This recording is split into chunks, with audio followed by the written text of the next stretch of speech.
Welcome to the Impact of Mentorship for the Future of Engineering, an evening of conversation with the Dean and the College of Engineering's 2021 Outstanding Alumni Award recipients. Today's event will be recorded and available for viewing at a later date. By joining this session, you are giving consent to be part of a recorded event. Please note that participants' cameras and microphones will be disabled throughout the event, and the chat and Q&A features will not be available. Thank you for joining us, and it's now my pleasure to turn the event over to the Dean of the College of Engineering, Sanjay Rahman. Good evening, everyone. Welcome to the 2021 College of Engineering Outstanding Alumni Award program. My name is Sanjay Rahman. I am the Dean of Engineering at the University of Massachusetts Amherst. Relatively new to the campus. I joined in August of 2019. Obviously, it's been a very, very interesting year and a half since then.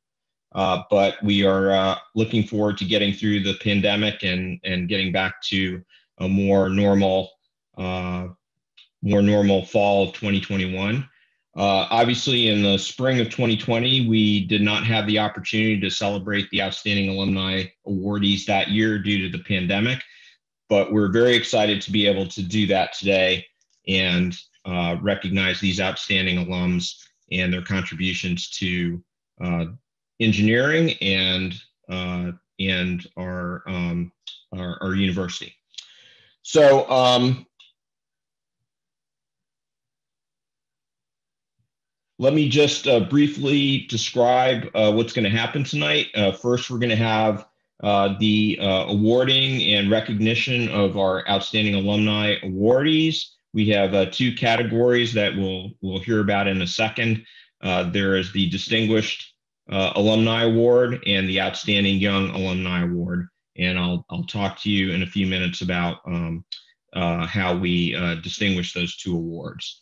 And then following the descriptions and the introductions of the awardees, we'll be moving into a panel session. We'll have actually two panels. The first one will be with the 5 distinguished alums, and the second will be with the outstanding young alums. And this set of panels will focus on the contributions and role of mentorship in the future of engineering. So I'm looking forward to discussing that important topic with our distinguished guests. So let me move on to the next slide, please. So first, let me tell you about the Distinguished Alumni Award. These are visionary leaders, alumni from the College of Engineering that have reached exceptional levels of professional and personal achievement. They have impacted service, teaching, innovation, business, and society. And we are tremendously proud of the impact that they have had on the engineering profession. We have 5 awardees from each of our departments. I will make a note that biomedical engineering, of course, is a very new department to the College of Engineering. We're in fact graduating our first class of biomedical engineers this year in 2021. So there's obviously not alumni of that department quite yet. But what we have done is recognize graduates from our other departments who have ended up transitioning in their careers to more biomedical engineering focus. And so what you'll hear about is a couple awardees that have come from other departments, but their impact is in the biomedical engineering space. Next slide, please.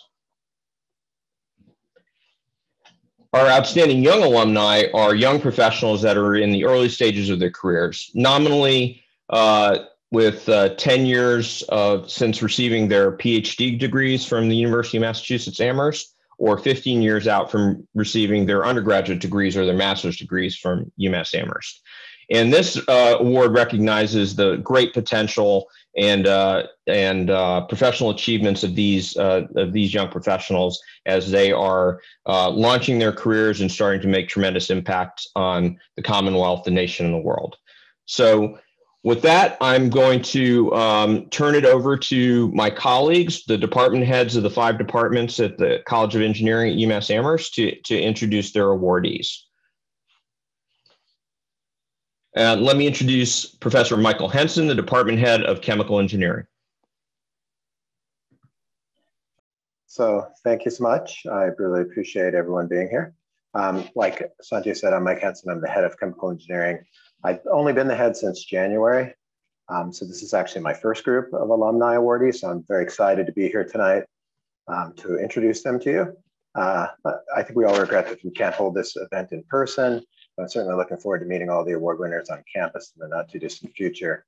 But I'm thrilled to be here in any way I can be, virtually in this case, and to celebrate the accomplishments of two of our most distinguished alumni.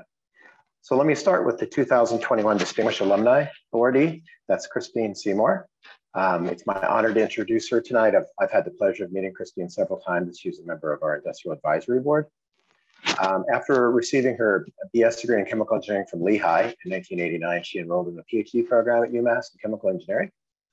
She worked in the lab of Jim Douglas, and probably not that many people know Jim, but he was a visionary leader in the field of process design and was a future, he ended up being a member of the National Academy of Engineering. Just for Christine's sake, I'm going to read her thesis. Conceptual design of dedicated batch versus continuous processing in multi-reaction step processes. And I learned that Christine gained more than just a PhD degree here at UMass as she met her future husband, Reagan, at the first day of graduate student orientation. After she received her PhD in 1994, she joined Pfizer. She's had an enormously impactful career in pharmaceutical engineering since that time. Over the past 25 years, she's been held the position of Director of Global Regulatory Chemistry and Manufacturing Control. She's also been very highly influential in the chemical engineering profession more generally through her leadership role in the American Institute of Chemical Engineers, or AICHE, which is our national professional society. She's an AICHE fellow. In addition to that, she was the AICHE president in 2018. That's the leader of the entire society or institute, and that's really a unique and remarkable achievement for someone working in industry. Christine has been very deeply committed to enhancing diversity and participation of female engineers. In 2019, she made, I think, a tremendous personal commitment to the future of the profession by gifting 1 year of the AICHE Young Professional Membership for all future Lehigh University BS Chemical Engineering graduates. So I'm sure she'll be watching the enrollment there carefully. So I'm delighted to recognize Christine as the recipient of our Department of Chemical Engineering's 2021 Distinguished Alumni Award. And please join me in congratulating Christine for this richly deserved honor. It's not quite the same, it's not in person, but that's okay. Next, I'd like to introduce our 2021 Young Alumni Awardee. That's Kokui Adokrishan. I had the pleasure of teaching her process control, shows you how old I am, when she was a student here at UMass. Kokui received her BS in chemical engineering in 2009 from UMass. And since that time, she's had a really impressive and stellar career at Pratt Whitney, quickly progressing through the organization in a series of leadership positions.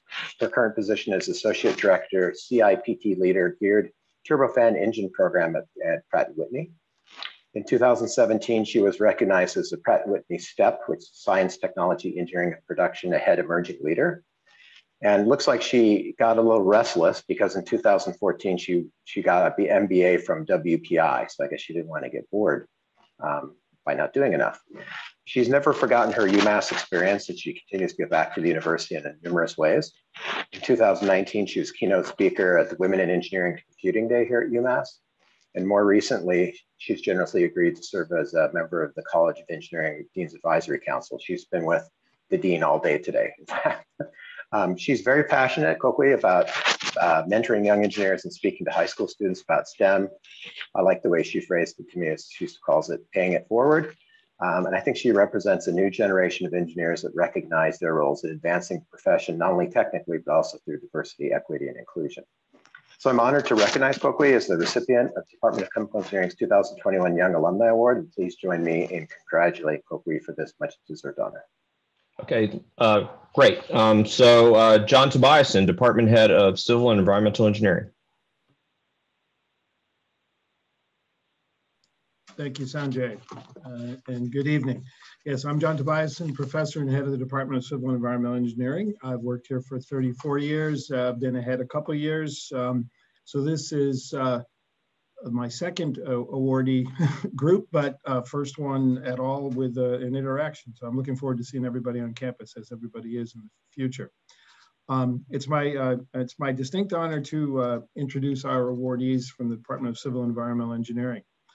First, it's my honor to introduce 2021 Outstanding Distinguished Alumni Awardee, Dr. Ed Kalajian, Emeritus Professor at the Florida Institute of Technology, where he worked for over 40 years. He received his MS in 1969 and his PhD in 1971 in civil engineering from here at UMass Amherst. So despite my long tenure at UMass, I did not have the pleasure of meeting Ed until a few months ago via Zoom. It was great to get to know him just a little bit and to learn about his time as a PhD student of late Professor Stanley Benbem at UMass, who I did meet early in my years here. Dr. Kalajian taught every civil engineering student in Florida Tech's history until his retirement in 2017. He served as a faculty member, department head, associate dean. He's also been honored as a master teacher by FIT. What an amazing legacy for that institution. Ed is a professional engineer with expertise in soil mechanics, foundation design, concrete materials, waterfront construction, and waste stabilization.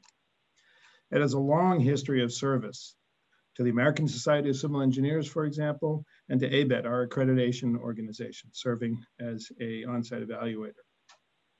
I'm very thankful to the recent student scholarship support from Ed and his wife, Priscilla, to UMass. I'm so pleased that we're honoring Ed for his long and distinguished career. Congratulations, Ed. Second, I'd like to take the opportunity to introduce our outstanding young alumni awardee. So, which is Christie Roy. And Christie is a senior consulting engineer at Simpson, Gumpertz, and Hager, or SGH, in Waltham, Mass. Christie received her BS in civil engineering in 2004 and her MS in 2005 with a focus on structural engineering. Although I do know Christie, I checked records and found that she managed to avoid me as an instructor in her required undergraduate courses, which must be why she did not become an environmental engineer and became a structural engineer anyway. She's excelled in her field. Since graduating, Christie has practiced structural engineering, where her work primarily supports the nuclear industry. Her focus is on finite element analysis, including seismic fluid structure and soil structure interaction analysis, and design and evaluation of an upgrade of reinforced concrete and steel structures. In addition to her technical work, Christie has provided outstanding service to her profession and the community. Christie served as a student night and SGH scholarship coordinator for the Boston Society of Civil Engineers and was part of the SGH construction team for the alleviation of poverty for many years. She currently serves as secretary for the American Nuclear Society Northeast section and is a member of U.S. Women in Nuclear Organization, which is to network with others and learn more about the nuclear industry. Christie helps build connections within SGH by leading a book club focused on professional development and leadership. I'm very appreciative of Christie's continued connection with UMass students in the civil and environmental engineering career fairs, as a guest speaker in courses, and via student organizations, and the ongoing support to CEE from Christie and her husband, Nate, also a UMass structural engineer. Perhaps a bridge was formed at UMass. It is wonderful that we're recognizing and honoring her many contributions with this award. Thank you and congratulations, Christie. With that, I'll turn it over to the next speaker. And Professor Chris Hollett, the Department Head of Electrical and Computer Engineering. Very good. Thank you, Sanjay. Good evening, everybody. It's my pleasure to introduce to you Dr. Victor Ball, ECE's Distinguished Alumni Awardee. Dr. Ball is currently a technical fellow and CTO at Microsoft's Cloud and Artificial Intelligence Engineering Division. With over 30 years of industrial experience, Victor has advised Microsoft's CEO and senior leadership team on long-term strategy. He is the original technical proponent behind Microsoft's edge computing products, and he is the architect of the strategy that led to the creation of Microsoft Azure. Victor has a resume that any academician would be jealous. 125 papers published, co-author, author of 175 patents, and many awards spanning both computer engineering and computer science. He's 3 times a fellow a fellow of the Association of Computing Machinery, that is the professional organization for computer scientists, IEEE, Institute for Electronic and Electronic Engineers, and also a fellow of the American Association of the Advancement of Science. One of the Victor's awards that I think is really great is his Lifetime Achievement Award for IEEE Infocom. IEEE Infocom is a conference that's quite prestigious, and it's an achievement for just to get a paper into that conference, and let alone Victor has received a Lifetime Achievement Award.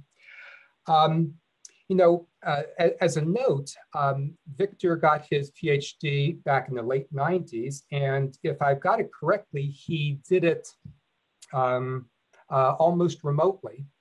And so he must have been taking courses remotely, and that harkens to the state of affairs that we have today. And at that time, the College of Engineering was a leader in remote instruction with the video instruction program. So I think that's pretty cool. Also, Victor's thesis, his PhD,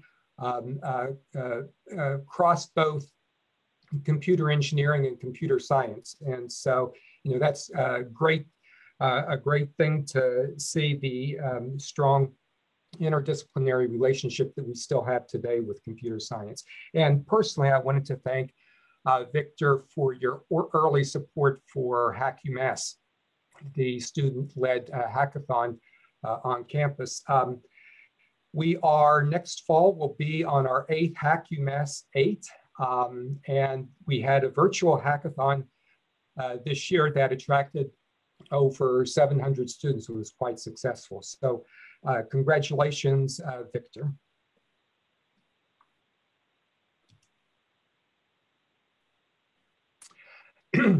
I'd like to introduce to you Jacob Lozier, ECE's Outstanding Young Alumni Awardee. Jacob has been widely recognized for his innovation, his leadership, and entrepreneurship. In 2020, he was honored as a Rising Star by Business West as one of the 40 under 40 recipients. As co-founder of Machine Metrics, Jacob has helped build a successful startup in Western Mass that now employs 50 people. Machine Metrics is an IoT platform for industrial machines, collecting real-time data from the equipment on shop floors, to doing analytics in the cloud to diagnose and predict problems, and then to deliver notifications to right people at the right time. Machine Metrics has received multiple awards from Forbes and its Boston office, and was named a top 100 place to work in Boston. During his time at UMass, Jacob designed and built web applications for college departments and nearby municipalities that are still in use today.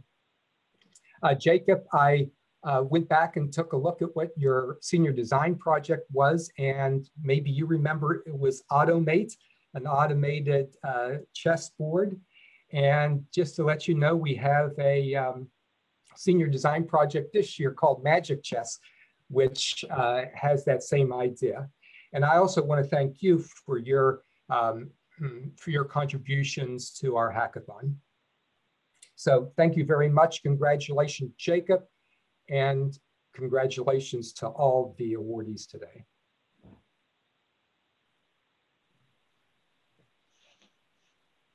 Thank you, Chris. And now let me turn it over to Professor Sundar Krishnamurthy, who's the Department Head of Mechanical and Industrial Engineering. Good evening, everyone. I have the distinct privilege of introducing you all to the important work and illustrious career of Dr. Robert I. Westerly. Now a resident of Maryland near DC, Rob is a native of St. Louis, Missouri. I have known him since 1989. And what I remember most is that he was one super smart standout student, sporting shoulder-length hair. And I reached out to him, did I remember it right? He got back to me saying, hey, you would probably refer that as a mom. He was in my very first design class when I started here at UMass. And next year, he impressed Professor Denai enough to be recruited to stay at UMass for grad school. Rob went on to complete a perfect trifecta of BS, MS, and PhD degrees in our department, which I guess is a shorthand for saying he really liked us. His PhD title was Improved Manufacturing Productivity with Recursive Constraint Bounding. Boy, as you can see, Rob was a visionary, as that topic is as relevant today, if not more. After graduating with a PhD in mechanical engineering in 1996, he joined National Institute of Standards and Technology, NIST, and for the next 25 years, he has established himself as a national leader and advocate for the research, development, and deployment of innovative manufacturing technologies. Today, he is a deputy director of the Manufacturing Extension Partnership Program at NIST, and as such, he directly oversees over $200 million in federal services to small manufacturers to help them compete in a global marketplace, adopt new technology, and increase productivity. Prior to this, Rob was the director of the Federal Energy Management Program at the US Department of Energy, an expert in manufacturing and energy technology programs across government, industry, and academia. Rob is also a fellow of our professional society, American National Mechanical Engineers, ASME, and the Society of Manufacturing Engineers. And his many awards and honors include the US Department of Commerce Bronze Medal Award. Congratulations, Rob. We are so pleased to recognize you as a recipient of the Department of Mechanical and Industrial Engineering Alumni Award for 2021. Your extensive contribution to our country's manufacturing efforts and the impact on the adoption of cutting-edge technology make you a very worthy recipient of this award. Congratulations again.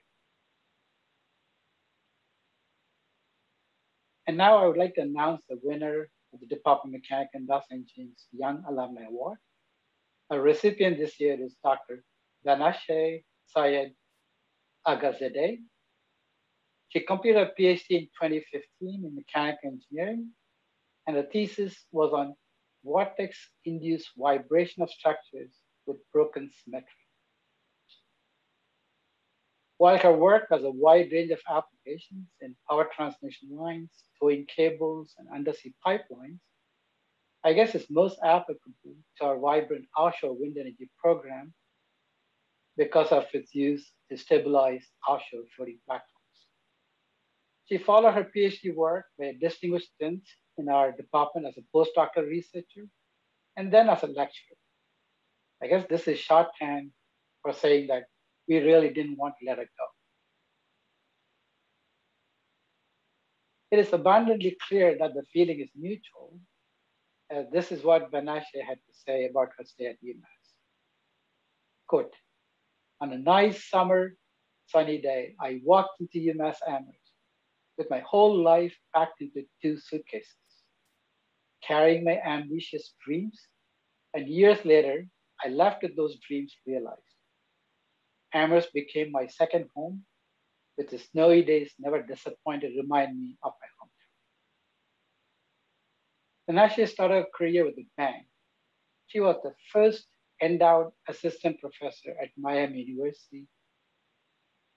But according to her advisor, Professor Ieee, things are a little confusing with both the name of the university, as people mistook the place to be in Florida, even though Miami University in Ohio, and for its location, because people kept asking, how's Oxford, when it's actually in Oxford, Ohio. Be as it may, fortunate for us, she decided to return to the UMass system, and she's now an assistant professor at UMass Dartmouth in mechanical engineering.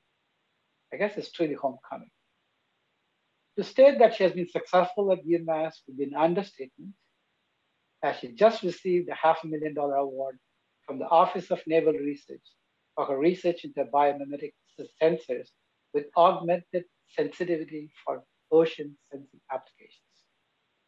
Banashe, congratulations on representing the Department of Mechanical and Industrial Engineering as our 2021 Young Alumni Award recipient. You are one of our very shining stars, and we look forward to watching your career continue to impact the world, including your many students and your field of ocean research and fluid dynamics. Congratulations again. But it's a pleasure for me to introduce the the honorees for the Biomedical Engineering Department. As you know, the Biomedical Engineering Department is the newest one in the college and will actually be graduating our inaugural class next month. But biomedical engineering being the central field at the confluence of engineering and sciences and medicine, we are fortunate enough to have our alums in other engineering departments who have made impacts in the field of biomedical engineering. And we have two of those stars that we are recognizing today. So it's my honor first to introduce Jeff Elkins, who I had the pleasure of meeting virtually earlier this year in February. Now a resident of Bay Area, Jeff is a native of Hyannis, Massachusetts. He grew up in that area, but knowing that he wanted to always be an engineer. And there was for him, there were really no ifs and buts about being an engineer. Jeff came to UMass and completed his degree in UMass in mechanical engineering. Jeff shared with me that he was deeply impacted by a design class that he was a teaching assistant with Professor Nelson. And throughout his career, he has gone back to the materials that he had used in this class to solve some real life problems that he had encountered over the years. And he has said that it has truly proved to be the brainstorming class that he goes back to. So shortly after graduating, Jeff landed his first job in medical devices at Cortis Corporation, a pacemaker company. Since that time, Jeff has accumulated over 35 years of experience across a range of prominent roles in research and development and manufacturing through executive leaderships and board memberships. He has spent a significant amount of time in large medical device companies, as well as cutting-edge startups.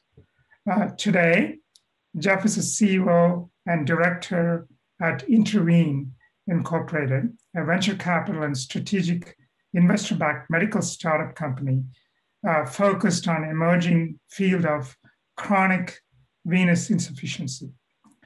Jeff has been instrumental in bringing therapies to the market and holds multiple patents. The technologies that he has developed and commercialized have impacted millions of patients worldwide. Jeff's professional credentials and board affiliations are too numerous to really enlist here. I really encourage you to go visit the college website to learn more about Jeff's many accomplishments, and they're listed there. Jeff, congratulations. I'm delighted to recognize you as the recipient of the Department of Biomedical Engineering's 2021 Distinguished Alumni Award.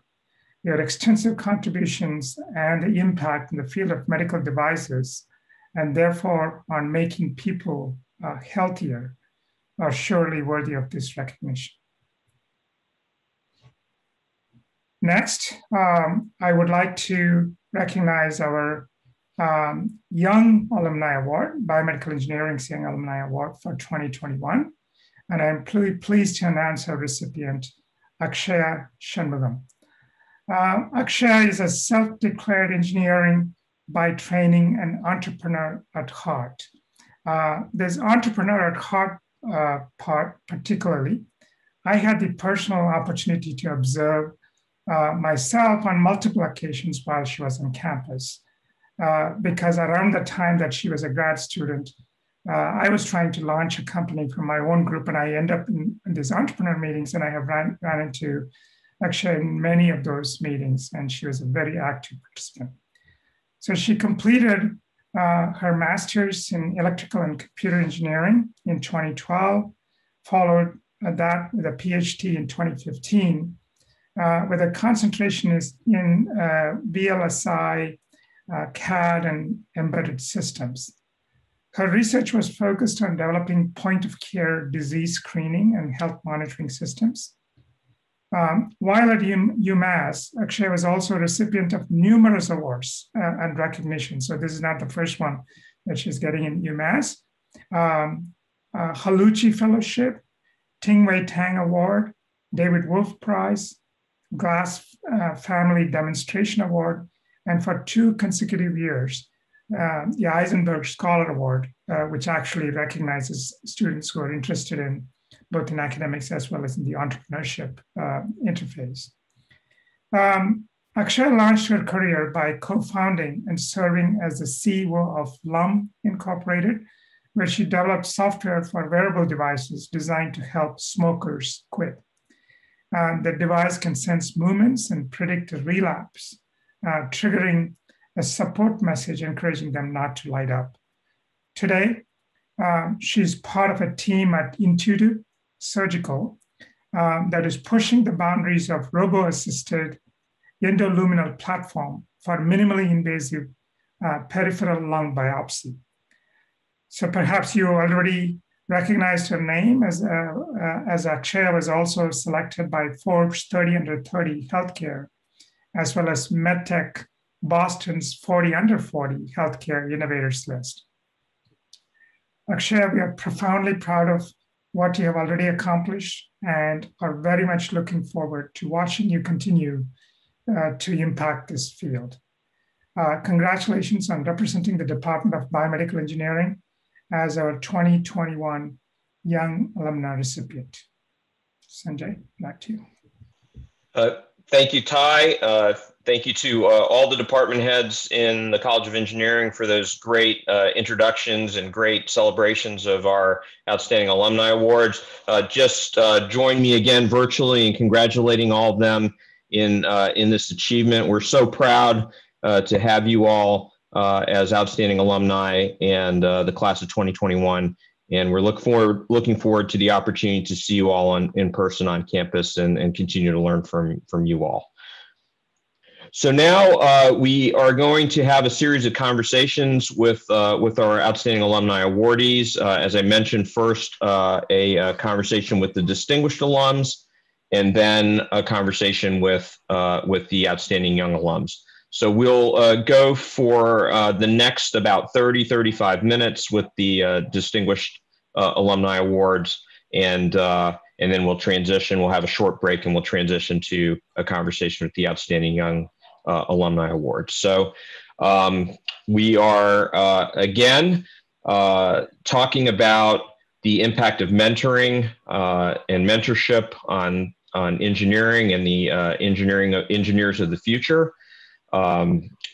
Obviously, I think all of us in academia, part of our role is to mentor the next generation. But I think all of the folks that we're talking with tonight have impacted a broad range of young professionals and colleagues over the years, and I'm looking forward to learning from them on their strategies. So I thought, first of all, that maybe we just start off with kind of a round robin question. All of you are leaders in your respective organizations, and I'd be interested from hearing briefly from each of you how mentorship played a role in your own career trajectories, and what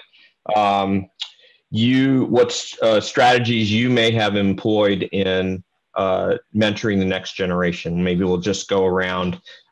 Jeff, you want to start? Yeah, sure. Can you hear me? Yep.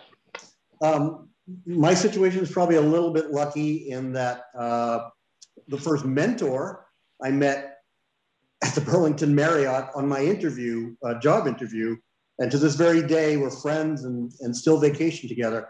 But this was someone who gave me very good guidance. It's an engineer, industrial engineer actually, who went on to larger roles. But good guidance from the simple things such as be a supervisor on the production floor, which was early management training, all the way to, at a certain point when I was a little experienced, focus in the field and focus with your customers, in my case, physicians.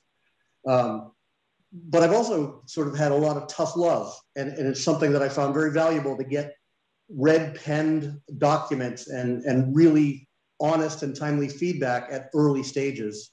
And all along the way, these lessons were very important. And it also made me, I think, have a thick skin, being able to take the feedback.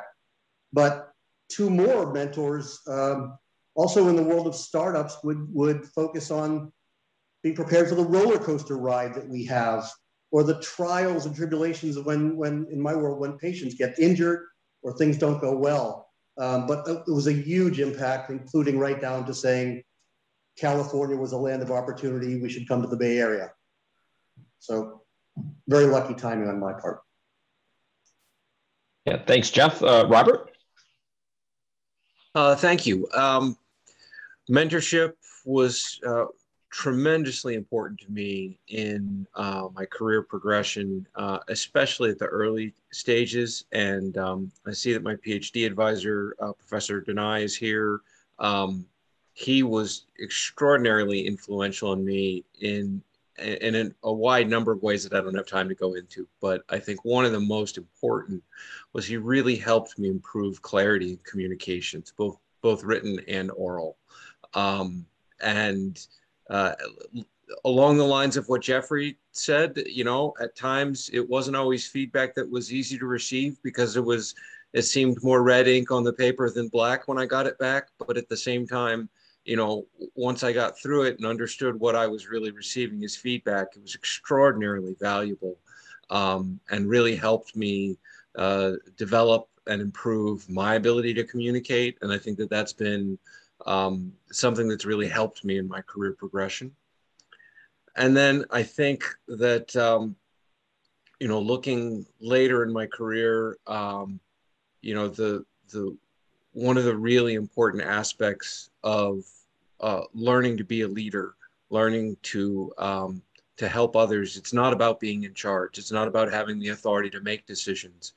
It's about working with the team members, understanding them, understanding where they are and where they want to go, and then working to build team cohesion so that you're positioned to then make good decisions on behalf of the team, not as an individual who is somehow in charge because they've been selected or determined to be more important in some sense. It's about engagement and buy-in from the team more than it is about any one individual's opinion. I want to take a little different. I agree with what everybody said so far. I totally agree. I could say the same thing.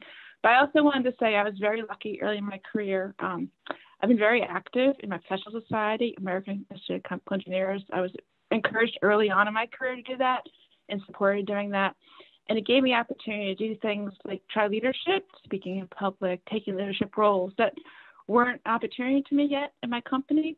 And I was able to make a huge network of friends and mentors throughout the country and the world who have benefited from greatly. So my advice is get involved in professional society. You can use it as a platform to grow, to try things that you might not be able to try in your company, and make a lot of friends, like a lot of friends here, who you'll know for a long time and can help you influence and help you achieve your goals. Okay, that was great, Christine. I'm myself very involved in IEEE and the Professional Society for Electrical Engineers. So that, and I have very, very much a similar set of experiences. As I think, so I'm going to go to Ed. Ed, can you give us your perspective on? It's been a while, but mentorship in your career trajectory. First, can you hear me? All right, thank you. I would first like to thank the Civil and Environmental Engineering faculty, Dr. John Tobiasen and you, Dean Sanjay Rahman, for my selection to receive this award. It was an honor for me. I've kind of been very fortunate. Your discussion on mentoring, I think, is very critical. And I was very fortunate that when I went to work for the Navy, I worked with some engineers whose experiences were unbelievable. They had solved some of the Normandy landing problems. And so it was very easy for me as a young engineer to respect each of these gentlemen and to interact with them. And so I think that first made an imprint on me. There was actually one senior engineer that was well into his 70s And I very anxiously decided to take a course in the evening on oceanography. And I walked in the room, and here was this senior engineer, and sitting in the same room, trying to learn another subject. And it sort of sent to me a message, continuous learning. I learned that right away. Fortunately, when I joined the University of Massachusetts, I again was exposed to wonderful mentoring, both with my advisor, Dr. Stanley Benben, with Professor Captain William Hieronymus, who was heading the ocean engineering program, and with the department chair, Dr. Merritt White. They all brought real life experiences into the classroom. And so to me, those mentoring experiences that were shared with the students became very critical in my academic achievements. And so I'd say mentoring, teaching, it's hard to decide where one ends and one starts, but both are very integral to the success of our students. Thank you again. Thank you, Ed. So Victor, we got you. Okay, finally, what the heck? Okay. I wanted to say, first I wanted to thank you all for recognizing me. I think this is awesome. I love UMass. I think what UMass has done for me in my career has been awesome. I wanted to acknowledge Chris, you're right. I was one of the first guys to take these VIP courses because I was working at DEC at the time, and I really wanted to get my PhD too. But then 2 years I did spend on-prem to get my thesis done. So my story is kind of very interesting and unique.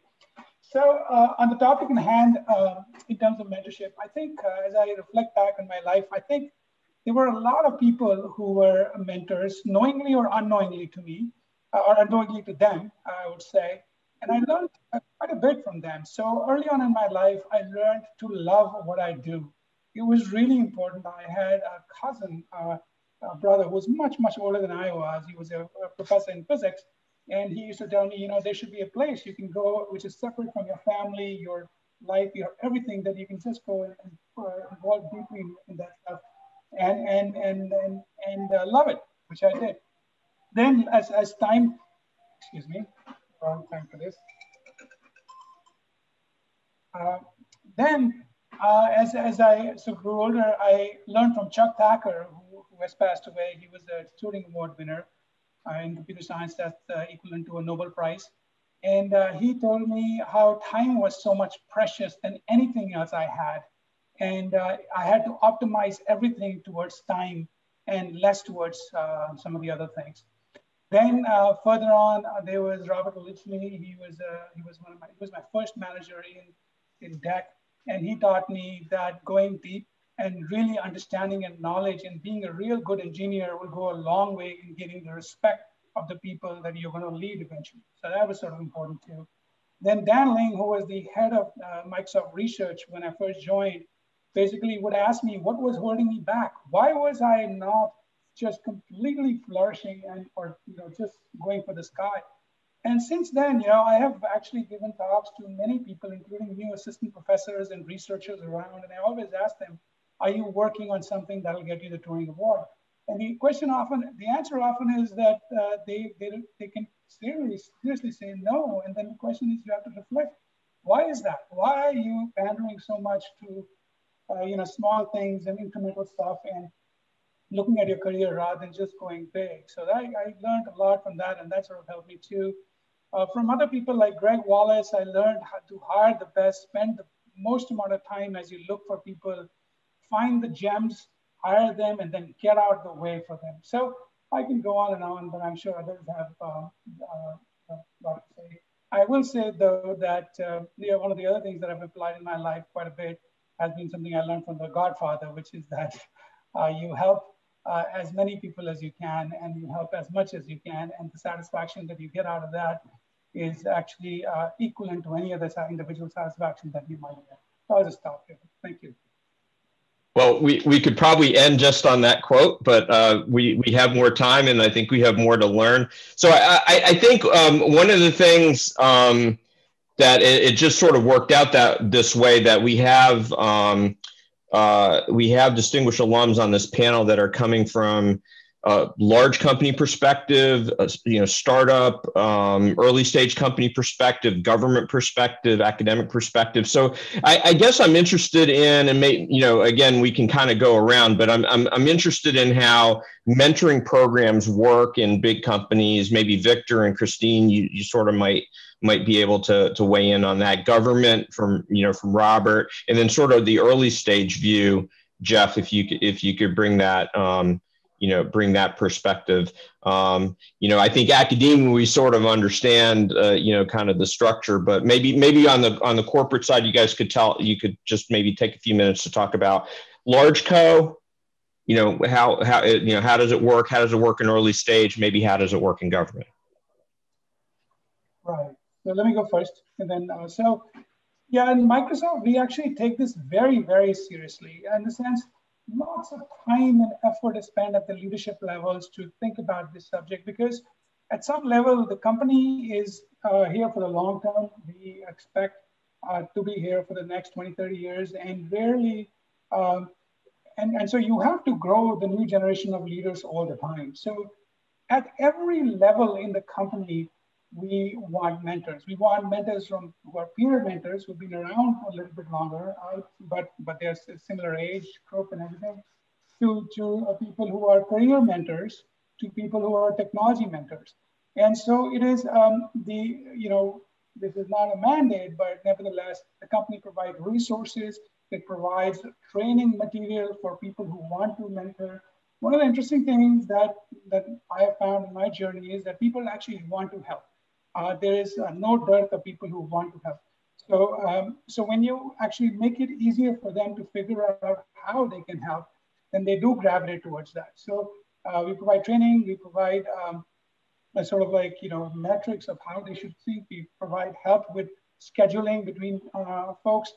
And in this world where diversity and inclusion is really important, especially for young women who are trying to make it in a male-dominated world, it actually becomes even more important for the men to mentor some of the women, because navigating through the corporate culture, navigating through this high-tech culture of Ieee, you actually sometimes need somebody to help you understand and sort of deal with it. So Microsoft takes it very, very seriously, and we have been putting both money and resources into this problem.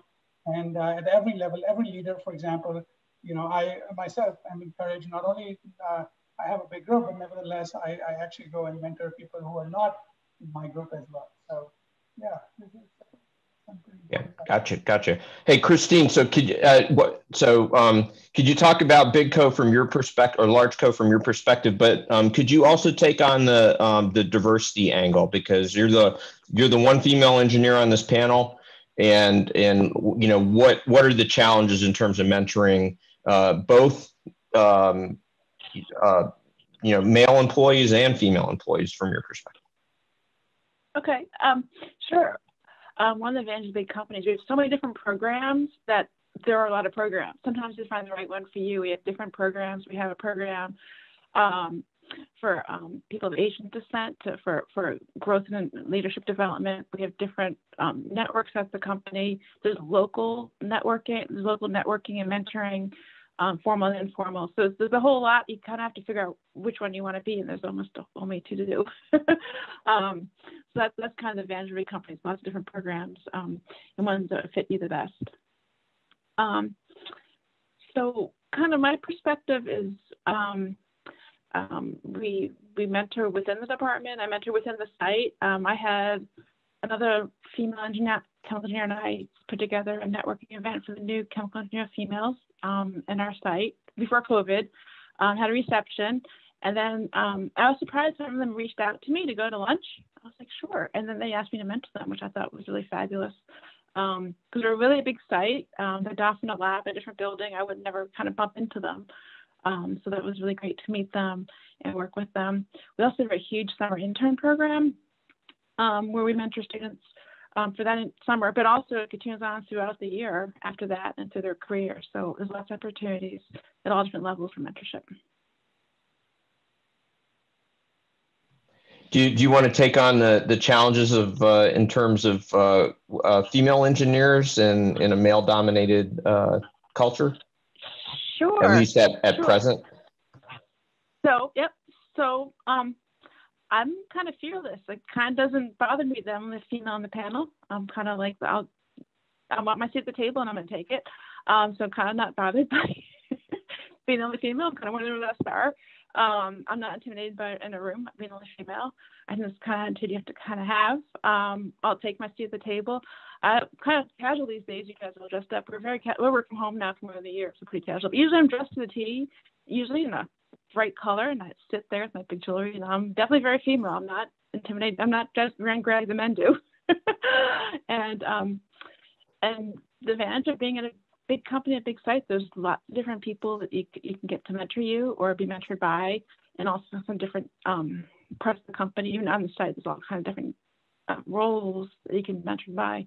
I'm in research and development, so while I hear stories from other female chemical engineers in very male-dominated companies, we have a lot of females. My whole staff, most of my colleagues, my boss is all female. So I live in a female world. So that's the best one to ask about. Yeah, we're very heavily, maybe it's part of being research and development. We have a very supportive culture. And we hire a lot of females. In fact, if we hire a man, it's kind of unusual in our department. Well, maybe we'll come back and flip the question around the other way. But let me give maybe Jeff, can you weigh in on the early stage companies? Now, may not have the resources, may not have the structures in place that the big companies do. What's your take? Yeah, I would say, so in light of that, we value multi-position capabilities, multi-position players. And maybe I admit I'm on the extreme, so I put a lot of time into the teaching and the mentoring, both the group at the same time as individuals. But the reality is, because we don't have professional development programs, we often don't have the cash to send people to the same programs that we did at the larger companies. So there's much more direct, hands-on teaching, guidance. And that includes letting people make their mistakes as long as you can protect the business. But it's a very intense kind of mentoring role. And what you notice very quickly is, by the way, how quickly the mentee becomes much better than you. Almost universally, they become more capable, better than you, and all of a sudden you get to step back and watch, the return on the investment. I think ultimately, if a student graduates and goes into one of these companies and somebody doesn't put a premium on professional development, even in the mentoring way, I wouldn't want to be there. And for those leaders, managers, technical people who provide that guidance, I think if it's just a value that they don't have, you're not flourishing, the group is not flourishing, and the team is not going to be as cohesive as it would be otherwise. But I would say almost all the peers I know invest a ton, especially in the less experienced, because we value sort of when you have no resources or few resources, you really have to exploit, and I use that word in a good way, but you have to exploit what you've got. And it only comes from putting the energy into teaching them. And the word is on purpose. It really is. But that also includes celebrating the mistakes. And the other aspect is a lot of responsibility at early stages. So you do have to take somebody by the hand. And I think in larger companies, there's more to lose. The liabilities are there. In smaller companies, you can move a little quicker. There's less to lose. So therefore, that less experienced person gets much more exposure to very high level responsibility. And whether, in my world, whether it's coaching a case in the operating room, teaching a physician your device, or it's knowing the financials, knowing how little money you have in the bank. It's all part of it. And the truth is, it makes it fun. So. Great. Excellent. Excellent. So Robert, So I think government has a reputation of maybe being pretty rigid and maybe very bureaucratic. So how do you see do you see it that way, or is there really vibrant mentorship, or is it just does it vary from organization to organization? Well, first I want to start off by thanking the University of Massachusetts and Professor Krishnamurti and Professor Denai, and I'm very much appreciative of receiving the award. I should have started my first answer off that way, so I'll make sure to stick that in here. And then I'm gonna tell a couple of very abbreviated versions of stories, actually, from my time at UMass, but I'll tie it all together and answer your question. So give me a little bit of leeway here, but. In the laboratory, as a graduate student working with Professor Denai, I was very surprised. At one point, he said to me, Rob, we're at a research university and we're aspiring to advance the state of technology to change the world. We apply for and receive these wonderful grants, and we're measured through a variety of ways in those regards. But in reality, the long-term impact that we have as individuals and as an organization is through the people. And so my real priority here is to develop you, Rob, and to make you a better person. And your PhD is essentially a license to move on in your professional career and conduct research. That's the real impact that we have. So that's point one. Point two, my co-advisor, Professor Stephen Malkin, who's unfortunately passed away, gave me another really important lesson once in his office on a Friday morning, meeting with me to provide me with a more minimal set of red ink feedback on a paper because it was so poorly written in his assessment that I needed to start from scratch. But the thing that was really interesting, this was in 1992. So all of the professors had email. We weren't quite in the Stone Age. AOL was still a very early company. Internet connectivity was dicey. And Professor Malkin passed on a really interesting pearl of wisdom as he said, this whole email thing, it's really interesting in aspects of efficiency that it offers, but I see a difficulty with this. It's a double-edged sword. This could really get out of control because people expect a response from you. And so I've made a strategic decision that I only look at my emails on Fridays at 10:30 in the morning, and I only give myself 1 hour each week to respond to emails. And the lesson from that was you have to be strategic in how you invest your own time so that you can make room for the other things. As Victor was saying, you want to do the things that you enjoy in life. You have to figure out what that is. Well, you can't do that if you're constantly answering less interesting emails associated with government bureaucratic things that aren't important, if that's how you choose to invest your time. And then the third thing, I was facing a really difficult for me decision because I'd spent 16 years at the National Institute of Standards and Technology, and it had become something of a home for me with many, many friends and family. And I was facing the prospect of leaving. And by coincidence, the director of NIST had been a mentor of mine before he became the director. And I went and I talked to him about it. And he said something very similar to what Professor Denai had said to me so many years ago. He said, Rob, all the things that we do here at NIST and the advancement of the state of technology and new standards to support the propagation of technology, improve the state of industry, all the economic impact, those are fantastic impacts. But the thing that we do that really has the long-term change is that we develop new people. And Rob, if NIST is not providing the right opportunity for you, NIST does not deserve you as an employee. And maybe as you go out in your career and you develop further, NIST will be so lucky as to recruit you back into the family. And that to me was a really interesting perspective, shocked me when I hear this coming. Like, he's the director of NIST. Like he's supposed to be defending his resources, keeping people that he wants to keep around. No, he had a completely opposite perspective. And that was very influential in how I viewed things moving forward from there. And then fourth thing, which is finally getting to actually answering your question, the government has many formal and informal mentoring programs. I mean, there's mentoring programs that are called mentoring programs, and we're all encouraged to serve as mentors. We're all encouraged to seek out mentors, but there's also many programs and activities where informal mentoring occurs. And mentoring, like receiving the advice from the director of NIST that it's probably in my best interest to take a job from the Department of Energy, you know, and that really, I very much folded that into my approach while I was at the Department of Energy, and continue with that today, that my real job is the development of the next generation. That's where I'm really going to have impact, which is not to say that I shouldn't worry about my day job where I run a program and I do all these other things. I should do that, but strategically allocating your time on the things that are your priorities. And the thing that I've found that I really most enjoy is seeing the advances and successes of people that I've mentored. Yeah, thanks, Robert. That was fantastic. So Ed, let me turn to you.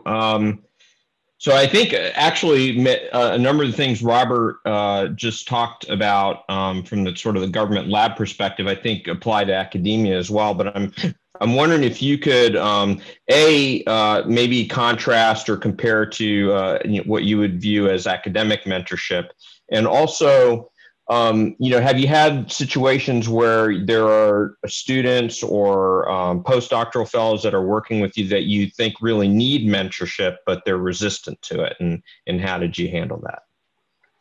Well, let me start out with your first comment. And first comment I'll make is I believe that at all universities, mentorship is alive. It's kicking. The faculty, in my opinion, many of them are using it. They're using it by bringing real life experiences into their classroom lectures.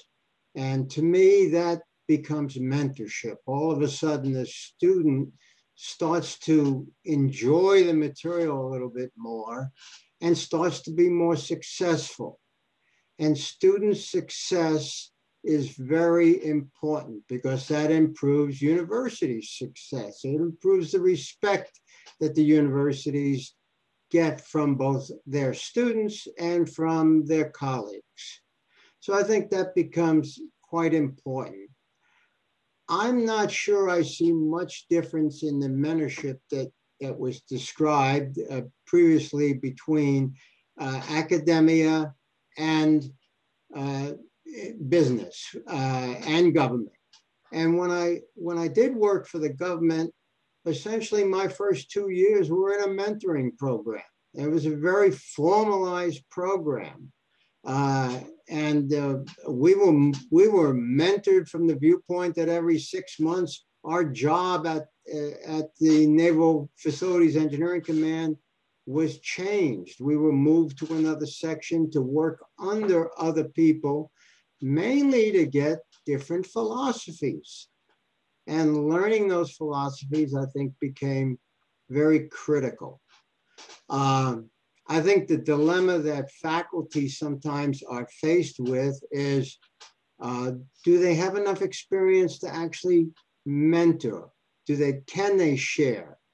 And there I would say is if they don't have the experience, I think it's our responsibilities, and when I use the word our, I think the senior faculty's responsibilities to get that younger or new faculty to have some experiences, either summer experiences or working with our advisory board, bringing their advisory board right into their classroom for applicable information.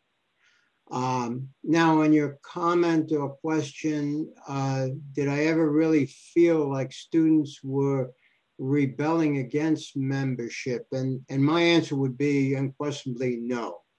I always felt that students were just challenged by it. The philosophies that were even exchanged tonight by Robert are so true. You hear words of wisdom, maybe you don't act on them right at that moment, but sometimes those words stay in your mind and you carry them out later on. And I think that happens. So to me, one should never look at mentorship as being negative. One should always look at it as another means to ensure that we achieve student success. Thank you. Thank you, Ed. That was great. So we're getting pretty close to the end of our time. I think that this has been an incredibly useful conversation. Maybe we'll just go around one more time to each of you, 1 or 2 sentences on advice to the next generation that's coming up, and then we'll close it out and move on to the next panel. So Jeff. Just very sort of a short list, but one, I would say exploit the degree. I say whether you're in the engineering and you stay in engineering or you move into business or leadership, the degree in the University of Mass engineering, it goes very far. It opens a lot of doors. And I would always use that. It's funny when I look at some of the things that are online, common theme. Good schools, it helps with this quote unquote pedigreed resume, and again, it opens doors. Second thing is I would always say exploit every opportunity that shows up. And for me, that also meant going where the work was. Luckily for a lot of folks around University of Mass, Boston has a huge area of our world. But for those few more years that we invest in school, but a few more years after that, you can always live where you want to live eventually. But I would take every opportunity and go where these interesting jobs and interesting opportunities are, and just consider it, just furthering the development after school. Okay, awesome, Jeff. So in fact, we're going to close it off there. I'm going to once again offer my sincere congratulations to the distinguished alumni class of 2021. Thank you for taking a couple hours out of your very, very busy schedules and joining us. This has been a lot of fun. I hope you'll stick around maybe and listen to the young alums and see what their takes are. And we'll take a 5-minute break now, and we'll come back at 7:15, and we'll resume the panel with the outstanding young alums. So thanks again, everybody. Congratulations to distinguished alumni of 2021, and we'll see you again in a few minutes.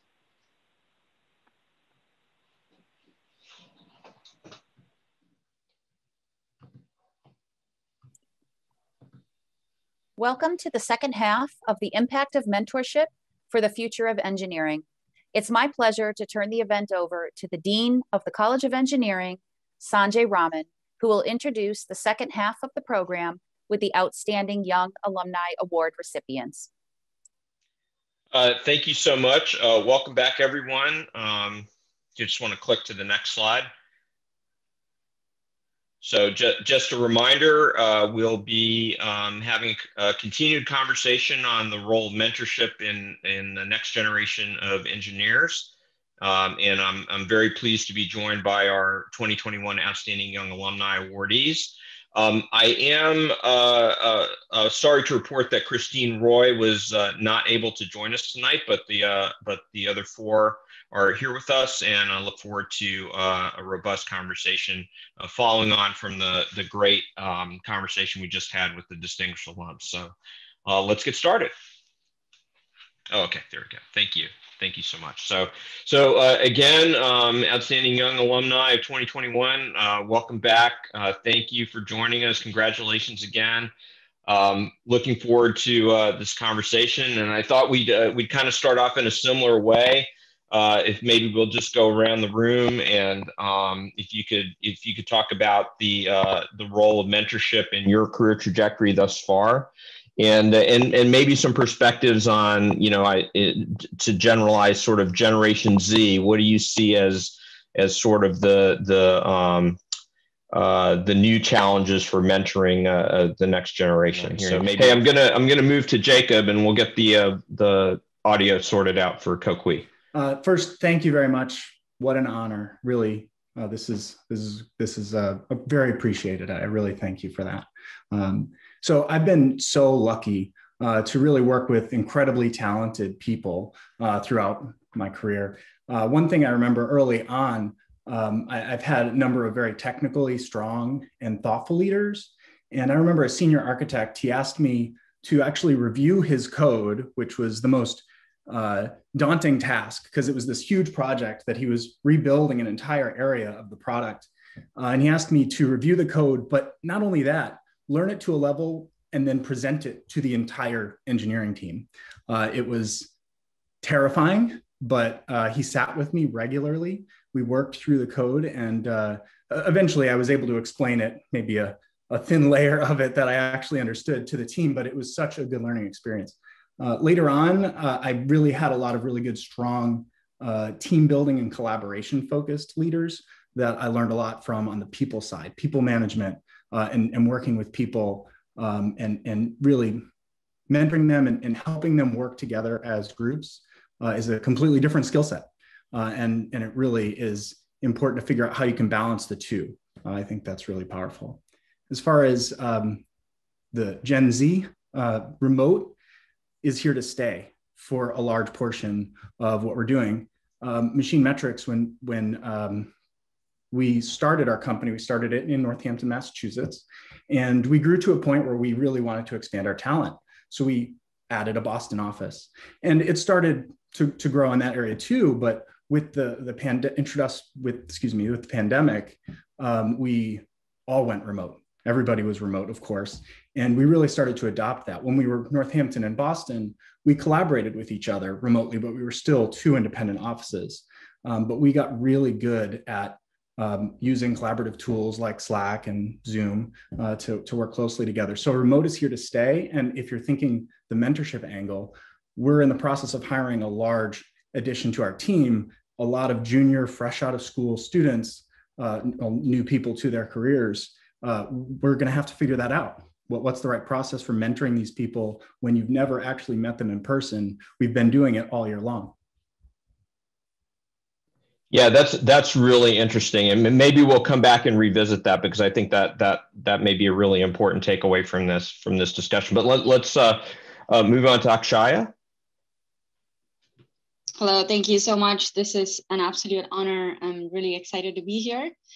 Talking about mentorship, one of the biggest things that mentors have helped me figure out is identifying the unknown unknowns. And there's a lot of it, both in professional life and in personal life. There's always something that surprises you. So it's the perspective that they offer and the advice has really been helpful in trying to understand the pros and cons or implications of the decisions that you make, either, both when I was running the startup company and when it comes to trying to figure out what to do next and, how to handle things in life. So I'm really appreciative of having extremely strong mentors who kind of help you through and make tasks less daunting. The other aspect of it is also the opportunities that some of these connections help you create. Back in grad school, the first fellowship that I ever got was the Huluchi Fellowship. And not only was it an absolute honor and reinforcement, because that was the first time anybody other than my mom or my grandmom was like, oh, okay, you're actually good at something. Here, go and explore and do something. So it was extremely reinforcing, but also it created so many opportunities that it's just too long to list at this point. And it put me on a path of research and trying to think about impact, and also got me on the biomedical engineering track and all of the other opportunities that followed. And one other thing about mentorship that's often overlooked is the role that friends and family play. And again, I'm just really blessed to have a big group of cheerleaders.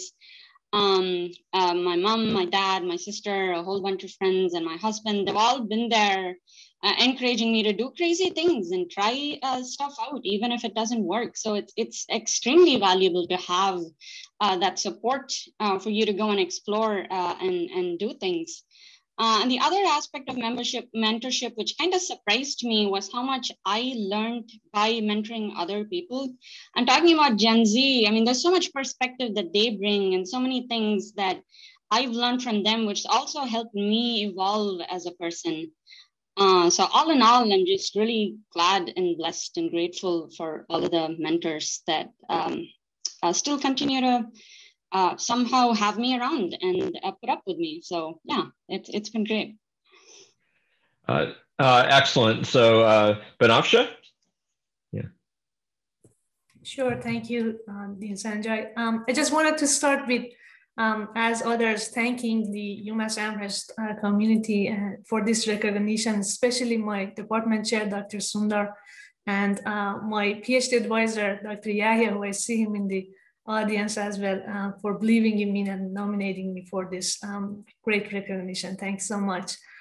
Not only just those two, but also I think as earlier Robert was telling us about the story of how he met with Dr. Donai and their whole conversation about advising and teaching. I was just quite literally visualizing this conversation that Dr. Donai was having, and how these powerful words he was telling this young graduate students. So I'm really impressed, and I mean, he's a great mentor of mine as well. So regarding Gen Z, I think one of the challenges, at least I personally, in my current role as the assistant professor, I feel is somehow reaching out and connecting to these new generation and Gen Z is kind of challenging. So I think it is about finding a way to connect with them, and is something that I, as a junior faculty, am looking to find the best ways. As for my own experience, I have seen firsthand, I believe it's all about honest and timely feedback as early and as often as possible can play a big role in mentoring the young generations. Even the time that my advisees, they question themselves, they come to me and they are doubtful. I think it's about time that the advisor should step up and believe in them and support them and empower them. This is what my advisors have done to me. And I'm looking up to those, and I'm trying to be that type of advisors that I have been working with. Okay, thank you. Awesome. Kokui, I hope we have the audio working here. Can you hear me now? Yeah, excellent. Yeah. Awesome, great. Like others said, it is a great honor to be here. I really feel special tonight, spending some time with you. On the topic of mentorship, mentors have accelerated my career significantly. I mean, they've helped me navigate the corporate culture, especially being a woman of color, a Black person, an immigrant in this country, and not really understanding how things worked. When I came here a decade ago, mentors really helped me understand the corporate culture, how to navigate it. And some of them told me some of the things that I need to learn early on. For example, a mentor told me, hey, if you wanted to become a CFP leader, which is the role I'm in now, I know it doesn't mean much to you guys, but she told me, if you want to do this role, you've got to learn how to manage budgets. So early on, I raised my hand, even though I was not at that level yet. I raised my hand to help manage multi-million-dollar budgets, and because I learned that so early on, it really helped propel my career. So yeah, I don't always listen to everything a mentor tells me, but it is important to listen to them. I think that's critical, to really actually listen to your mentors in what they're saying, and really evaluate how if that works for you or not.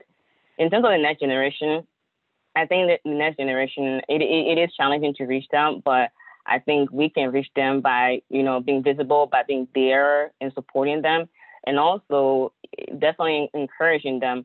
But I think the critical part is that we need to recognize that anyone can be a mentor. I mean, you don't need to wait till you're the president of a company or you've amassed a vast amount of experience in order to be a mentor. You can start contributing today and helping the next generation. Fantastic. So,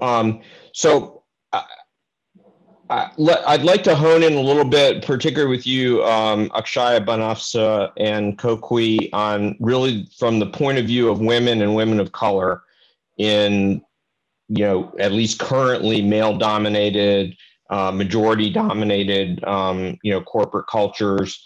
You know, what in terms of mentoring, both in terms of receiving mentorship and giving mentorship, what challenges do you see posed by that, and how have you or do you overcome them? Go in any order. And I guess I can start. Yeah, you know, the biggest challenge for me being a woman of color and being a woman in engineering, I mean, there's still, you know, most of the time it's still the only me, it's people that look, you know, there's not a lot of people that look like me in my profession. And at the beginning of my career, it was daunting, it was intimidating, and then I doubted whether, you know, I belong in that space and whether I could contribute and whether I knew enough to contribute. And over time, with the help of mentors, you know, seeing a couple of people that look like me and speaking with them and seeing what they're doing, I really came to understand that I have something of value to offer. You know, I've learned a great deal, and, you know, the things that I learned and the things that I've learned and where I've been, you know, are all things that are really can be impactful to the team that I was working on, to the company. So really working on that confidence and being more confident. And also understanding that, I mean, though there are people that don't look like me, you know, doing my job, there are other people, there are white male colleagues, there are, you know, white women colleagues that are, you know, that want to help. So just, you know, allowing them the space to help and giving them the you know, and the freedom to get to know them and them get to know you has helped a lot as well. So yeah, it is challenging still. There's still not a lot of women of color in STEM. That's why I'm so passionate about being out there and being visible and talking to the next generation to recruit them to go into engineering careers.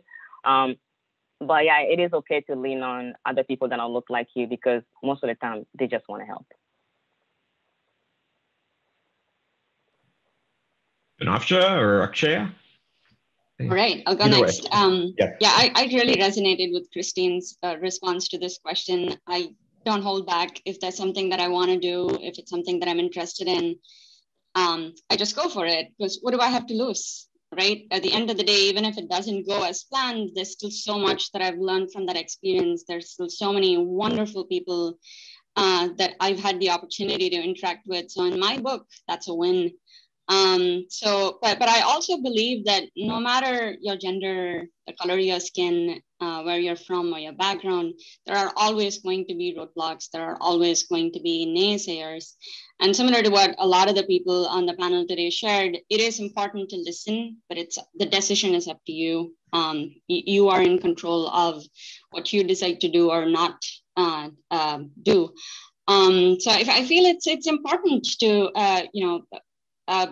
take risks and do things the way you want it to. And at the end of the day, it works out. So I guess that's my 2 cents there. Okay, awesome. Banafsha? Yeah. Sure, I think being a woman in engineering, I have experienced this firsthand, like others, as they were mentioning, all the challenges of being singled out in a relatively male-dominated groups of engineers. I can tell a little bit about my own experience. I think when I first started in UMass Amherst, I was very lucky to start in a research lab environment that was one of the most diverse teams, I believe, at the time. I was one of the first PhD students in the team, and I met my friend, my very best friend. We both were 2 female graduate students that entered the lab. So I think that set a tone, and that kind of stayed with me as I started my own journey as an assistant professor and I'm recruiting for my own research lab right now. So in both my tenure track positions so far, in both scenarios, I was the only female professor in my program. And I was frequently approached by these young students, female students, that they were feeling very happy and inspired actually to see eventually seeing a female faculty in their program. In my capacity, I try always to leverage the voices of minorities and kind of try to, as much as I can, to provide an empowerment opportunity for women and minorities. I see, as the others were mentioning also, I think one of the key aspects is just try to be out there, try to show your face, so others can get inspired, they can approach you. I do see great value in volunteering in different professional organizations. So young engineers, they can just see you, kind of look up to you and know that we do exist. And I think I have frequently seen that this is an approach that is that is well played and plays off, I think. I think that's it.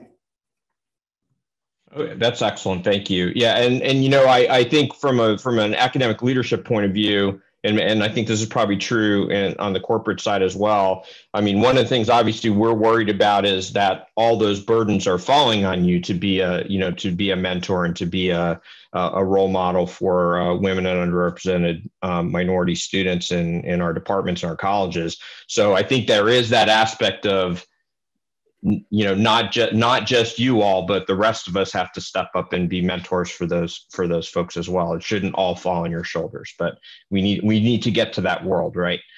But hey, let me pivot to Jacob. You know this question was going to come. You know, I've talked you know, to our students very recently, in fact, about imposter syndrome. They feel it, they experience it. I you know, to be honest, I feel imposter syndrome. Like, wow, how did I become a dean, right? Yeah. So, you know, what's your take on imposter syndrome? How do you mentor folks that are feeling that? You know, how can we get past that? You know, that barrier. Definitely, this conversation is so important. I always feel like an imposter in some way. Like, I don't belong here. I don't belong here. I don't belong as the CTO of Machine Metrics. I don't belong here. This is such, it's so true. Everyone kind of feels insecure in some way. And so having this conversation and realizing that everyone feels this way is hugely powerful. I'm a strong believer, and this is maybe a little extreme, that nobody knows what they're doing. No one knows what they're doing. We're all trying to figure it out. Parents, teachers, leaders. We grew up idolizing these people and then realized that they were just making it up. And that's awesome. That's so incredible. I find it incredibly empowering because I don't know anything too, right? So if I can figure it out and maybe faster than they can, then I have an incredible amount of opportunity. I'm smart. We're all smart. If we don't know something, we go figure it out. So that's how I think of imposter syndrome. I kind of try to flip it around because I really just don't think anybody truly knows what they're doing. We're all just smart people trying to figure it out. And if you don't mind, I'd just like to add to that. And it's absolutely true. And it's very real, especially when you're in a situation that you have not been in before. For me, both at the startup and being integrated into an established company at Intuitive, there were a lot of things that I did not know how to do. And I felt this pressure to have answers to all of the questions and be up to speed on everything. But there's only so much that you can learn, and it's a learning process. So a part of it was just me making peace with that while recognizing that it's imposter syndrome. But the other part of it is also being open to asking for help and being open about your vulnerabilities, because most of the time there are so many people that are happy to help and kind of empathize with you as well, either because they've been in a situation before or a similar situation. So to me, that was a mind shift change almost, where I'm okay talking to people, asking for help and saying that sometimes I do not know, I don't have the answers to the questions. So that was insightful for me in a way.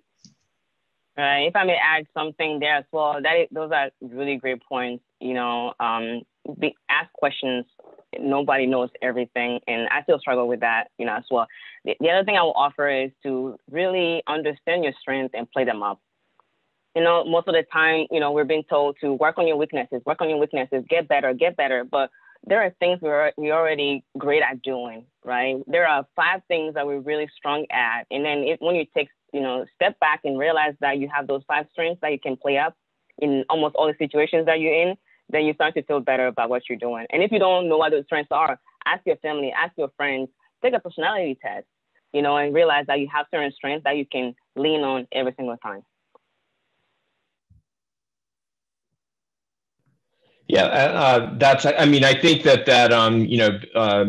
being honest about not knowing things and, being sort of empathetic, I think that empathy piece is really important for kids that are our next generation that's feeling that imposter syndrome. And like you said, we kind of all have it at different levels. So great.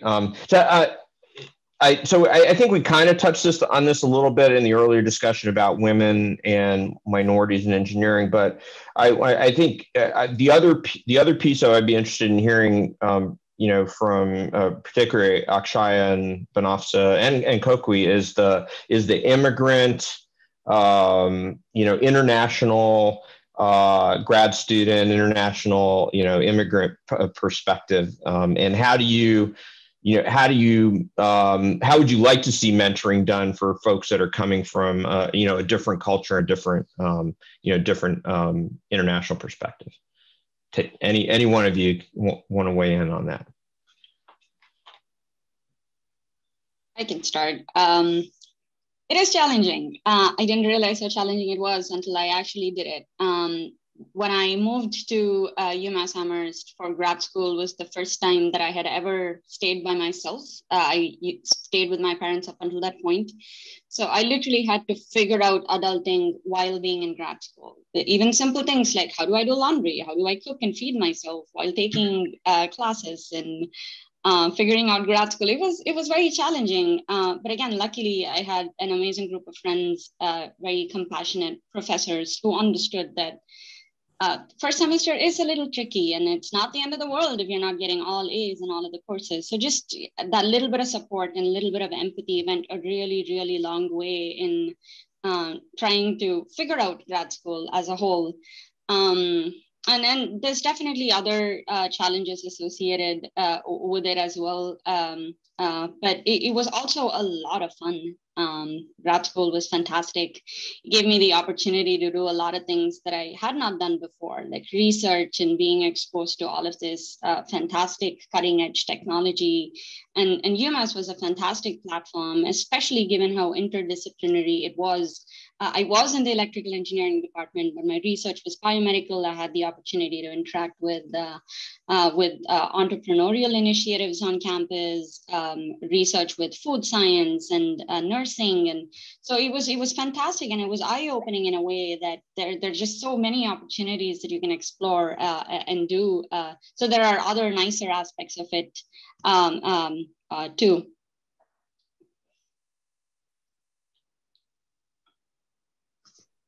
Yeah, I can add a little bit to what Akshaya was mentioning. I think, as she also mentioned, it was challenging, sometimes overwhelming at times, but I think there's a big joy and reward after all. Right now, in my current position, as I'm again at a junior faculty, as I'm having my very first international female students, all the time I reflect back to those first days, first weeks at the time that I joined UMass Amherst. And I sometimes just during our weekly meetings or when I'm meeting with her, I bring up some memories or I mention things that I thought at the time was a big challenge for me. I didn't know how to, open a bank account or how to get my social security card. And she's so surprised, like, how do you know that? And I do see the feeling that she's now connecting to me much better and kind of appreciating this type of honest, I think, connections that we are having together. Because I think it is absolutely important just to show that I do see you, I hear you, I've been there, like not far away, like 5-6 years ago, I was right there. So I do see, and I think, again, this is one of those very first things I have promised myself, to be that type of advisor, to be open and honest and just share my own previous experiences with them. And I hope that that would be helpful for them and they would pass it on at some point. I think I can proudly say at this time, my research lab is becoming My female students are becoming majority in my researchers. So we are about 50–60% female students, which I'm very proud of. And I would try always to leverage and empower minorities and women in engineering. Yeah, fantastic. Kokui, do you want to weigh in or? Yes. I can add some stuff here. Yeah, yes, being an immigrant is challenging, especially being an immigrant, you know, that I came here. When I came here, I didn't speak a word of English when I came here. I grew up in a place where, you know, we speak French as a national language, and I speak African dialects. So when I got here, that's when I really had to learn English. So yeah, it was super challenging being in a world where you feel like you can't hear anybody, you don't understand anything. But what really helped is, you know, I'm just reminding myself why I'm here. You know, why my parents came here. It is because they're looking for better opportunities, not just for me, but for my siblings. And just keeping that, in my mind really helped me through the different challenges that I had to go through. And also just, again, leaning on mentors, leaning on people, and not being afraid of asking questions and telling them, you know, how do I do this? You know, how do I apply for a school? And where do I find money to go to school? And just talking to a lot of people, I think it helped that I'm an extrovert and I'm a social butterfly, and I talk to a lot of people to ask them questions. But that helped tremendously. And then to other immigrants that that come to this country and that I see, yeah, I have empathy for them. I know what they've been through, where they are, and I just tell them to remember that, you know, they're strong. They had to come to a world that they didn't know anything about, and they're thriving here. So that's a big deal. The fact that you don't speak perfect English is not a big deal. The fact that you're here and that you're thriving, and sometimes better than native speakers, is a big deal. And that, you know, as immigrants, you always remember that. Excellent. So I'd like to pick up on a thread that we had in the earlier conversation with the distinguished alumni as well, and that's the, you know, I think Jacob and Akshaya, the early stage company kind of view of things, you know, the limited resources, more dynamic environment versus maybe the corporate, you know, large perspective, Kokui, that you could bring. So I don't know, Jacob and Akshaya, can you like weigh in on how you do mentoring in early stage companies, and then maybe we'll talk about the other perspective. Sure, I guess I'll go first. It evolves over the course of an early stage company, because it's very different to have a 3-person company versus a 50-person company. And 50 people is still really small, but you have different resources you can work with. So really early on, everybody leads. Even when you have 10 people, everyone's leading. And really when you have 50 people, everybody leads. Either you're actually leading people to do good work, or you're leading when you're not doing good work. You're setting a bad example, and that's a form of leadership in a sense. More experienced members provide direction of what you're doing, and new team members, they might solve a problem and teach everybody how that problem was resolved. So there's leadership across the whole thing. And I think that applies to large organizations too, but I certainly have experience on the smaller side. Yeah, I guess I can weigh in on both small companies and larger companies. I've transitioned over to the dark side, as most startup co-founders would say. So at a startup, it was very exciting, and as Jacob said, constantly evolving. So you're learning as much as you are trying to get other people to up to speed on what to do and what needs to be done. But we did have a fantastic set of mentors, some of whom are people who I'm still fortunate enough to be in touch with.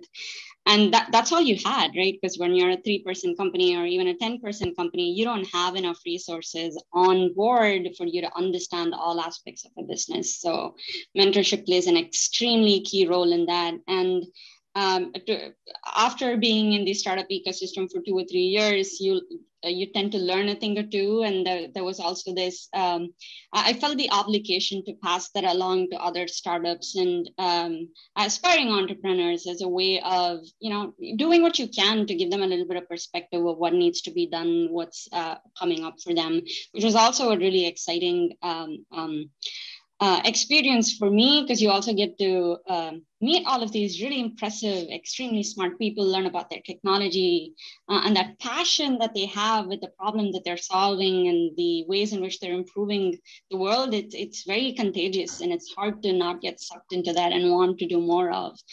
So that to me was just an unbelievable experience. And at a larger company, it's a little different. I'm fortunate enough, again, to be a part of a very inclusive, very collaborative ecosystem at Intuitive. And initial first days, I started working with the company as soon as we went into lockdown. So for the longest time, I didn't even know who I was working with. I didn't know if they were holograms or actual people. But anytime we were on campus and we were trying to figure things out, the question would always be, oh, how is it going? How can I help? And that kind of collaborative, helpful ecosystem, again, was contagious, because when I saw other new team members being recruited, my initial reaction to that was, all right, so these were all the challenges that I had when I got onboarded. So these were the resources that were useful. So it's kind of organic, and I'm just really glad to be a part of that ecosystem. And I make an effort to create that supportive, helpful ecosystem wherever I am, professionally or otherwise.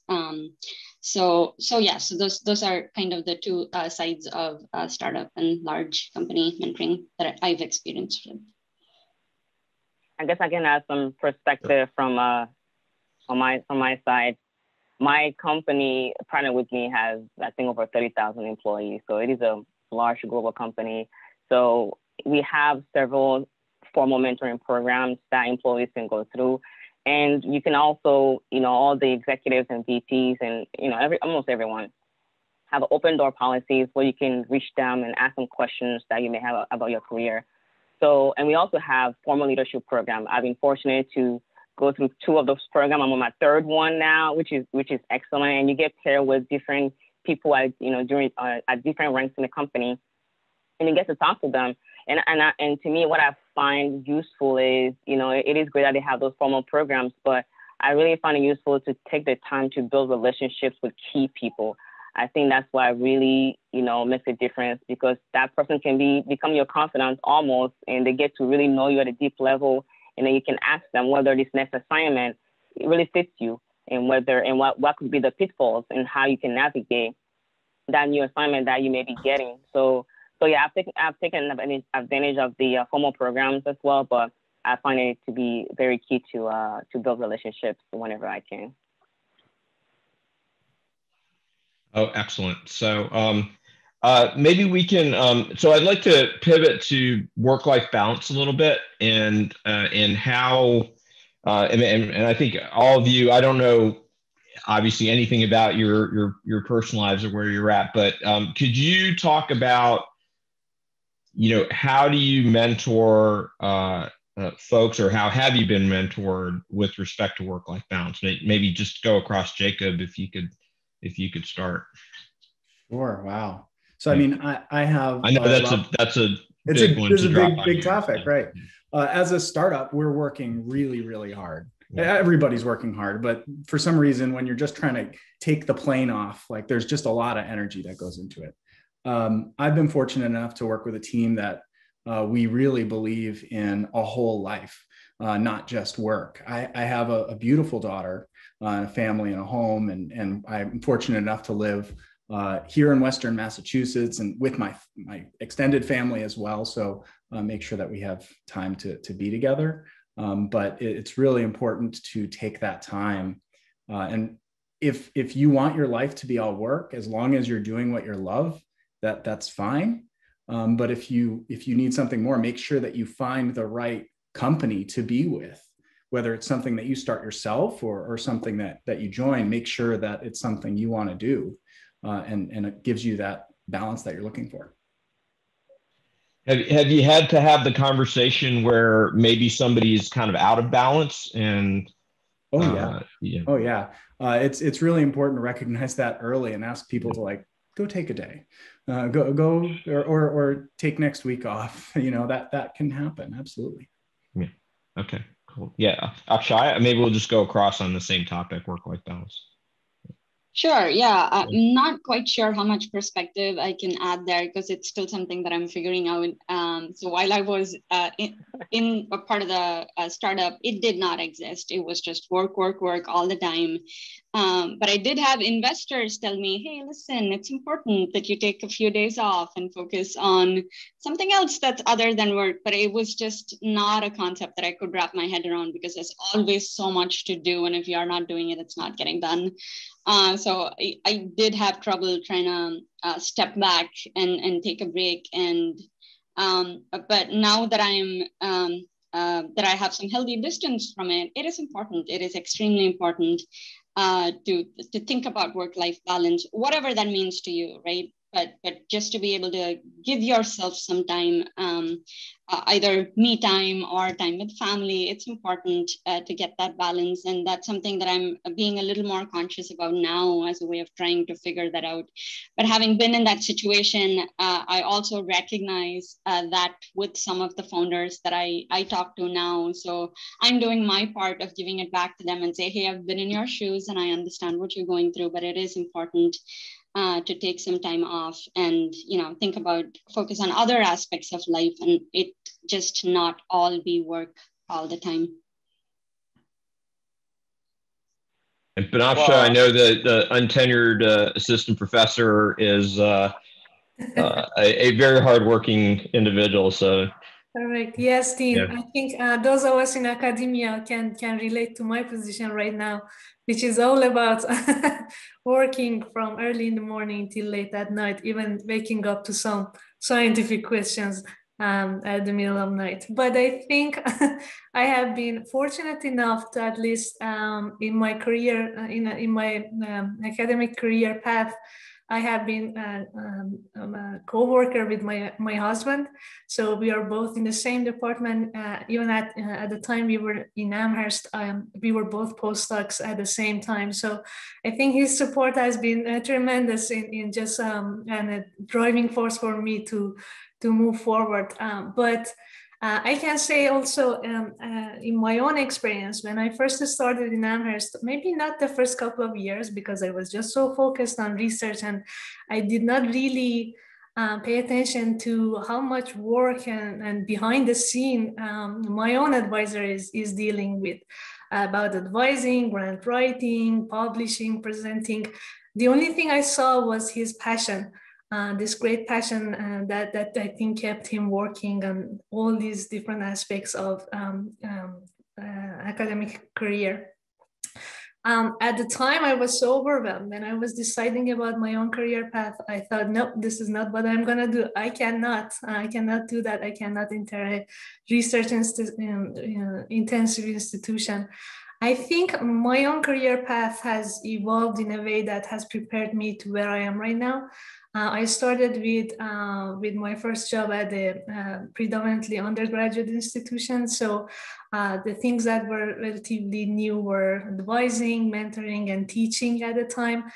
Because I was in that position, I had this research funding to start my lab, but the pressure, I think, was not that high. But then towards the years, I developed this passion of doing research, and I transitioned to UMass Dartmouth. So after my transition, I think things were a little bit not that new to me. I was really prepared, and I think that really helped me to kind of create this balance, as I'm saying. Sometimes it is overwhelming. I can say days like today are not typical, but I would like to mention this proudly. This is my 4th award ceremony of the day.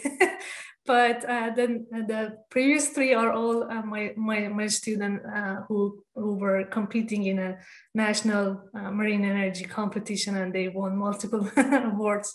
So these days like this are really rewarding. They are driving force to move forward. Kokui, you want to weigh in on the work-life balance? Yes, yes. I have a daughter who's almost 2 years old. She has a lot of energy. My husband is actually about to give her a shower, get her to bed. So I've found that having a strong support system is critical. My husband is a great support system. He's a software engineer, so he understands my work a little bit. as an engineer. My mother-in-law is close by. You know, I call my friends when I need support. So and my mom, I'm always talking to my mom about, hey, she did this. What does that mean? So having a strong support system, I think, is super critical, and not being afraid of asking for help and leaning on that support system. And I call it now work-life integration, because sometimes, most of the days, I'm trying to be off the computer by 5 o'clock to feed my daughter. But then an urgent issue comes up, and I tell my husband, can you take care of her right now? And I'll do shower later on. So negotiating, you know, the task sometimes is critical.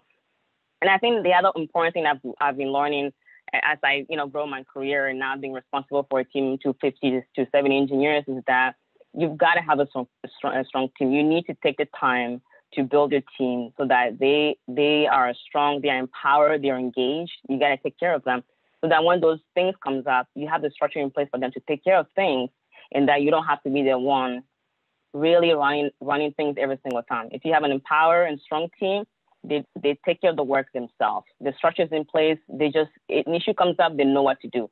So I've taken the time to build all those supports, those structures over time, over the past few years, and it's paying dividend. And when something comes up, everybody knows what to do. They know how I work, they understand my philosophy, and they just run with the issues and solve it themselves. So that's how I'm able to thrive in this world of having, you know, being a busy professional and having a family. It's all about integration. There's no balance for me. It's all integration. Well, I think that's a great way to end this. I wanted to come back, Jacob, and talk about mentoring in the age of Zoom, but I think we're going to have to save that one for another day. I want to first of all thank you all for staying up till staying with us till 8 o'clock. All the attendees, this was a great conversation. Really appreciate your time and perspective. We are recording this. It's going to be available to a lot of folks who weren't able to join. I know there's a lot of students that are sort of going into finals right now and final projects and things like that. So, I'm sure that there's going to be some opportunities for those folks to come back and watch this and learn from you all. So congratulations again. Outstanding young alumni. Thank you for your time, and distinguished alumni. Thank you for your time. We're looking forward to having you back on campus in the near future. Stay safe and healthy, and go UMass. We really appreciate your alumni role and contributions back to the institution. Take care, everybody. Bye. Thank you.